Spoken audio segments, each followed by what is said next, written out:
کہ علیحدہ سے لکھ لیں کہ یہ ہم مونس کی پہچان کی بات کر رہے ہیں.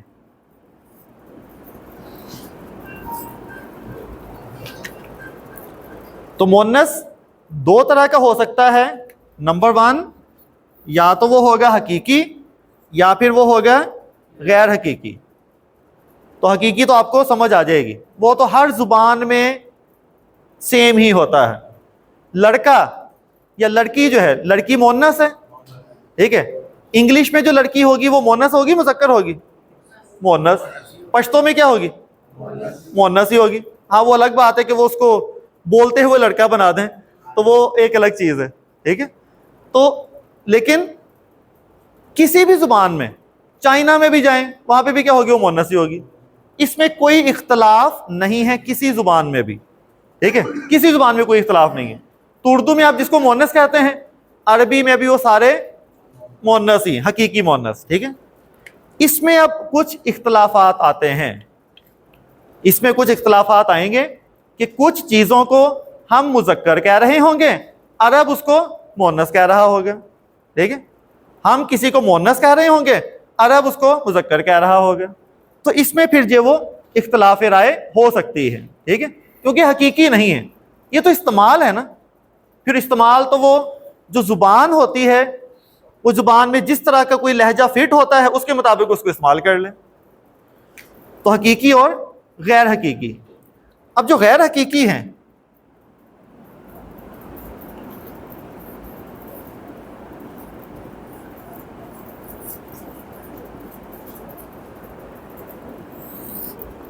اسے ہم استعمالی یا لفظی مونس بھی کہتے ہیں. کہ وہ چیز مذکر مونس نہیں ہے، وہ لفظ مونس ہے. سمجھ آئی نا بات؟ جیسے قلم، میں نے کہا کہ قلم اگر مذکر ہے تو قلم مذکر نہیں ہے، قلم کا جو لفظ ہے قلم، وہ لفظ کیا ہے؟ مذکر، ٹھیک ہے. تو اس کو ہم کیا کہتے ہیں؟ لفظی مونس بھی کہا جاتا ہے.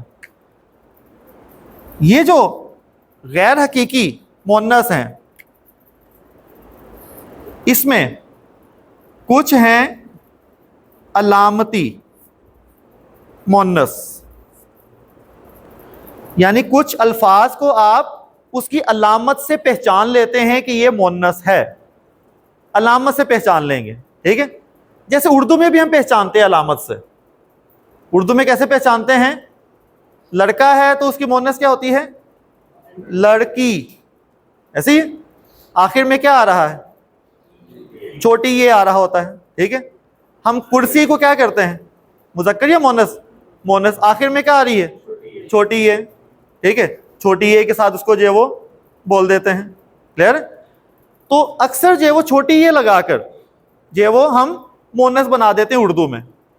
عربی میں بھی کچھ علامات ہیں، اگر وہ علامت موجود ہوگی لفظ میں تو اسے کیا کہیں گے؟ ہم مونس کہیں گے. وہ دو علامات ہیں صرف. دو کون سی؟ اگر آخر میں گول تا ہے تو وہ مونس ہے، ٹھیک ہے. آخر میں اگر گول تا ہے تو وہ مونس. اب یہ کتنی بڑی پہچان ہو گئی. کتنے گول تا والے الفاظ ہوں گے، آپ کو پکا پتا چل جائے گا یہ مونس ہے، چاہے آپ کو اس کے معنی آتے ہوں یا نہ آتے ہوں. آپ کو نہیں پتا اس کا مطلب کیا ہے، لیکن آخر میں کیا ہے؟ گول تا. اس کا مطلب مونس، ٹھیک ہے. جنہ، ہم نے کل ایک لفظ لکھا تھا جنہ، آخر میں کیا آ رہا ہے؟ گول تا. تو یہ جنہ جو ہے وہ مونس کے طور پر، لیکن لفظ مونس ہے. جنت اگر مونس ہے، اس کا مذکر تو کوئی نہیں ہوگا کہ اس کا کوئی مذکر بھی ہو، حقیقی تو نہیں ہے یہ. تو یہ آخر میں گولتا ہے، اس کا مطلب ہے یہ مونس ہے، آخر میں گولتا. دوسری ایک علامت ہے لیکن وہ نہیں بتانی، ٹھیک ہے. دو علامتیں ہیں لیکن آپ نے کتنی یاد رکھنی ہے؟ ایک ہی یاد رکھنی ہے، ٹھیک ہے. دوسری ابھی نہیں بتانی، آگے جا کے بتائیں گے کیونکہ اس میں کچھ چیزیں جو ایڈ کرنی پڑیں گی. لیکن بتا دیا کہ دو علامتیں ہوتی ہیں. آپ نے ابھی کون سی یاد رکھنی ہے؟ ایک ہی یاد رکھنی ہے، گولتا والی. ٹھیک ہے، یہ پکی ہوگی. آگے جب چلیں گے ایک اور اس کے ساتھ ہی جو چپ کر کے ساتھ میں ایڈ ہو جائے گی. اور آپ کو پتہ بھی نہیں چلے گا. تو آخر میں گولتا ہوگی تو وہ مؤنث ہے. یہ علامت ہے, علامتی مؤنث. ٹھیک ہے. اس کے بعد سیکنڈ ہے سمائی مؤنث. سمائی ہوتا ہے, علامت تو ہمیں کوئی نہیں نظر آ رہی, لیکن جو زبان دان ہوگا وہ اس کو مذکر یا مؤنث استعمال کر رہا ہے. تو عرب سے سن سن کے ہمیں پتہ چلے گا کہ یہ مؤنث استعمال کر رہا ہے, یہ مذکر استعمال کر رہا ہے. ٹھیک ہے. علامت کوئی نہیں اس میں, وہ زبان دان کی مرضی ہوتی ہے کہ جو زبان ہوتی ہے. اب اردو میں بہت ساری چیزیں, اب قلم کو ہم مذکر کیوں کہتے ہیں, کیا وجہ ہے؟ کوئی آپ سے یہ پوچھے کہ قلم کو مذکر کیوں کہتے ہیں, آپ اردو بولنے میں قلم کو مذکر کیوں کہتے ہیں, وہ کہے گا ہماری مرضی. ٹھیک ہے, ہماری مرضی, ہماری اردو کا سٹرکچر جیسا بنا ہوا ہے اس میں یہ مذکر ہی ہے بس. کوئی وجہ نہیں ہے اس کی کوئی لوجک نہیں ہوتی. یہ ٹوٹلی ہوتا ہے وہ زبان میں اس چیز کو جیسے بھی استعمال کیا جا رہا ہے. یہی چیز عرب میں ہوگی کہ بہت ساری چیزیں وہ مذکر یا مؤنث استعمال کرتے ہیں, تو ہمیں ان سے سن سن کے پتہ چلے گا کہ یہ مذکر ہے یا مؤنث ہے. کوئی اس کا اصول نہیں ہے. لیکن پھر بھی علماء اکرام نے بڑی محنت کے ساتھ اس کے پھر بھی کچھ اصول نکال ہی لیے تاکہ ہمیں کچھ نہ کچھ تو سمجھنے میں آسانی ہو نا. حالانکہ اس کا کوئی اصول نہیں ہے, لیکن پھر بھی یاد رکھنے کے لیے کچھ اصول ہمارے پاس موجود ہیں کہ ہم کچھ چیزیں تو یاد رکھ سکیں کہ مذکر کون سی ہوگی اور مؤنث کون سی ہوگی. اس میں کیا کیا ہیں؟ اس میں سب سے پہلے ہوا اور اس کے جو نام ہوں گے, ہوا سے ملتے جلتے جتنے بھی نام ہوں گے, ہوا کا ایک نام تو نہیں ہوگا. ٹھیک ہے, ہوا بھی ہوگا, آندھی بھی ہوا ہی ہے. ٹھیک ہے, طوفان بھی ہوا ہی ہے, تو وہ ریح ہوگا یا اعصار ہوگا, ہوا والا جو بھی نام ہوگا. ٹھیک ہے, عربی میں اگر کوئی لفظ لکھا ہوا ہے اور اس کا مطلب ہوا کے کسی نام سے ملتا جلتا ہے تو اس کا مطلب وہ کیا ہوگا, مؤنث, یا مؤنث کی بات کر رہے ہیں. ٹھیک ہے, تو عرب ہواؤں کے نام کو مؤنث کے طور پر استعمال کرتا ہے. وہ سارے ہواؤں کے نام ایک جگہ جمع ہو جائیں گے. اس کے علاوہ عرب شراب کے ناموں کو, شراب والے بھی جتنے بھی نام ہوں گے ان سب کو مؤنث استعمال کرتا ہے. ٹھیک ہے, شراب کے جو نام ہوں گے, کوئی بھی نام آئے آپ کو یہ پتا چل جائے کہ یہ ایک شراب کا نام ہے, بھئی اتنا پتا چل جائے کہ ایک شراب کا نام ہے. انہوں نے جو مرضی نام رکھا وہ اس کا مشروب کہہ لیں. ہاں, شراب اصل میں جو ہے وہ جو ٹیکنیکلی جو شراب ہے وہ یہ ہے کہ جو نروس سسٹم پہ جو دماغ پہ اثر کرتی ہے. ٹھیک ہے, اس کو ہم بات کر رہے ہیں. جیسے یسألونک عن الخمر, وہ خمر, وہ ہر کوئی شراب کی بات تو نہیں ہو رہی تھی, وہ شراب کی بات ہو رہی تھی جو بہکانے والی ہے. ٹھیک, اسی کی پرٹیکولرلی. ٹھیک ہے, تو اس کے جو نام ہوں گے وہ سارے کے سارے کیا ہوں گے, مؤنث ہوں گے. اس کے علاوہ جو آگ کے جتنے بھی نام ہیں, کیونکہ آگ کا بھی کوئی ایک نام تو نہیں ہوگا, نار بھی ہے, سعیر بھی ہے, جہیم بھی ہے. جہنم کی آگ کے کتنے نام ہیں, قرآن پاک اگر آپ کھولیں تو کتنے نام بھرے ہوئے ہیں جہنم کی آگ کے. تو اگر کوئی جہنم کی یا کسی بھی آگ کا ذکر ہو رہا ہے, چاہے دنیا کی آگ چاہے آخرت کی آگ کا ذکر ہو, آگ کا جو بھی نام ہوگا وہ کیا ہوگا, مؤنث ہی ہوگا. ٹھیک ہے, تو ہواؤں کے نام, شراب کے نام اور آگ کا نام, چلو تینوں کے ایک ساتھ ہی یاد کر لو بجائے اس کے کہ تینوں کو الگ الگ یاد کریں. ٹھنڈی ٹھنڈی ہوا چل رہی ہے, ٹھنڈی ٹھنڈی ہوا چل رہی ہے اور آپ شراب پی رہے ہیں مزے سے, انجام کیا ہوگا, آگ ہی ہوگا پھر. ٹھیک ہے, تو یہ تینوں کو ملا لیتے ہیں. ٹھیک ہے, تو اگر ٹھنڈی ہوا میں آپ نے شراب کا سہارا لیا ہے تو پھر انجام کیا ہے, آگ ہی ہے. ٹھیک ہے, تو یہ سارے کیا ہیں, مؤنث ہی ہیں. اسلام آباد میں 50 مسجدیں گرانے کا, شراب کے پرمٹ جاری کرنے کا, تو یہی چیز ہے. دیکھیں نا, یہ تو چل اللہ تعالیٰ حفاظت فرمائے ہم سب کی, جس طرح کا چل رہا ہے. اسلامی قانون نافذ کرے